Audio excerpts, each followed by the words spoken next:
Hello दोस्तों, सभी को प्रणाम, सभी को नमस्कार, सभी को राधे राधे।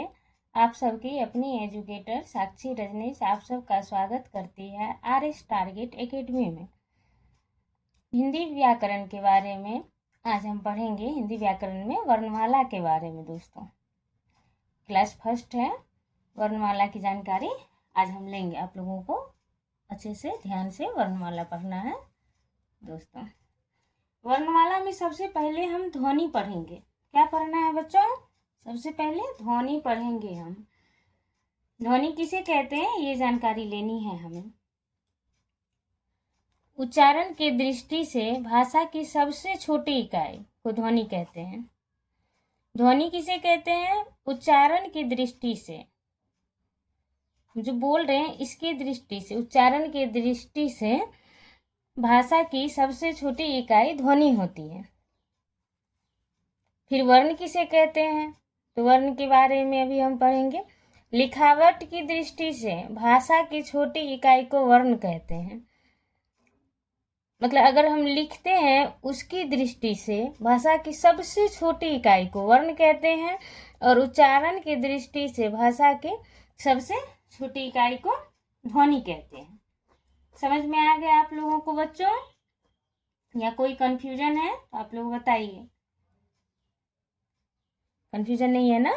ओके। आगे हम शब्द के बारे में जानेंगे। शब्द किसे कहते हैं? भाषा की सबसे छोटी सार्थक इकाई को शब्द कहते हैं। सार्थक इकाई, ऐसा नहीं कि आप अभी मान लीजिए क लिख दिए, फिर बगल में क के बगल में अ लिख दिए, क और अ, क अ, कुछ नहीं हो रहा है ना, कुछ बन नहीं रहा इसका सार्थक इकाई। सार्थक इकाई किसे कहते हैं बच्चों? जैसे कि मान लीजिए आपने क लिखा, सार्थक इकाई मान लीजिए एग्जाम्पल में मान लीजिए हो गया, जैसे आपने क लिखा, ठीक है, ये सार्थक इकाई हो रहा है। म लिखा और ल लिखा, ये क्या हो रहा है? कमल हो रहा है। ये एक किसी फूल का नाम बन रहा है ना, कमल, तो इसी को हम सार्थक इकाई कहेंगे बच्चों। समझ गए आप लोग?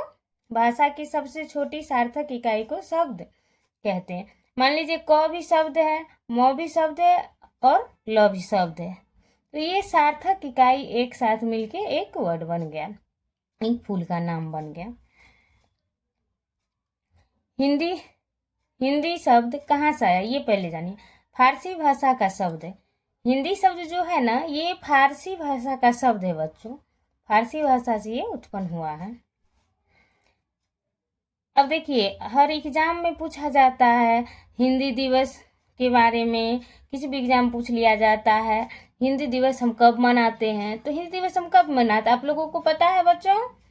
बताइए, सबको पता होना चाहिए। तो हिंदी दिवस 14 सितंबर को हम मनाते हैं।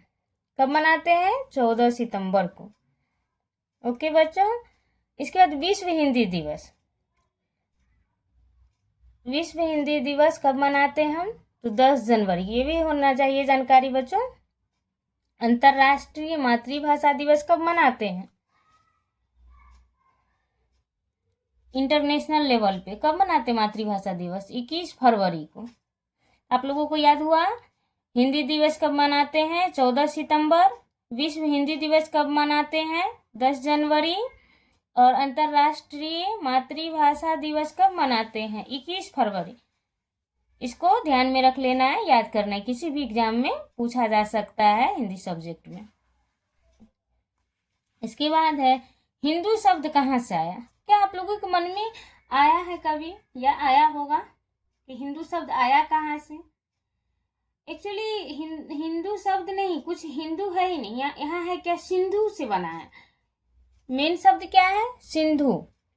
सिंधु से जो है ना हिंदू बना है। एक्चुअली यूनानी लोग जो थे ना, वो स को ह पढ़ते थे।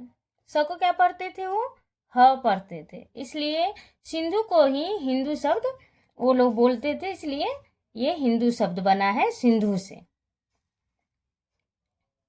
हिंदू के उद्भव की सही क्रम, अभी आप लोगों को हम हिंदू के उद्भव की सही क्रम बताने वाले हैं। हिंदी का जो उद्भव हुआ है वो क्रमागत हम बताने वाले हैं। सबसे पहले ये संस्कृत भाषा का सबसे पहले सबसे प्राकृत भाषा कौन सा है हमारा? सबसे पुराना प्राचीनतम भाषा संस्कृत।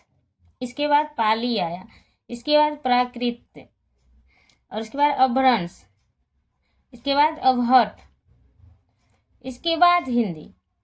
ये भी आप लोग को ध्यान में रखना है, परीक्षा में पूछा जाता है कि संस्कृत के बाद कौन सा आया है, तो आप पाली बताएंगे।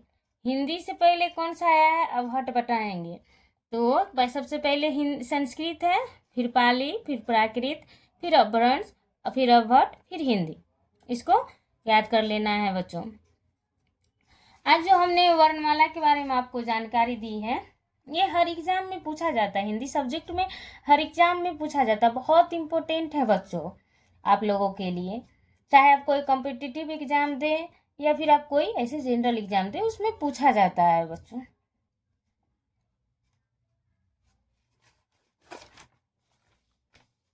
अब क्लास को यहीं एंड करते हैं बच्चों, आगे की क्लास कल होगी।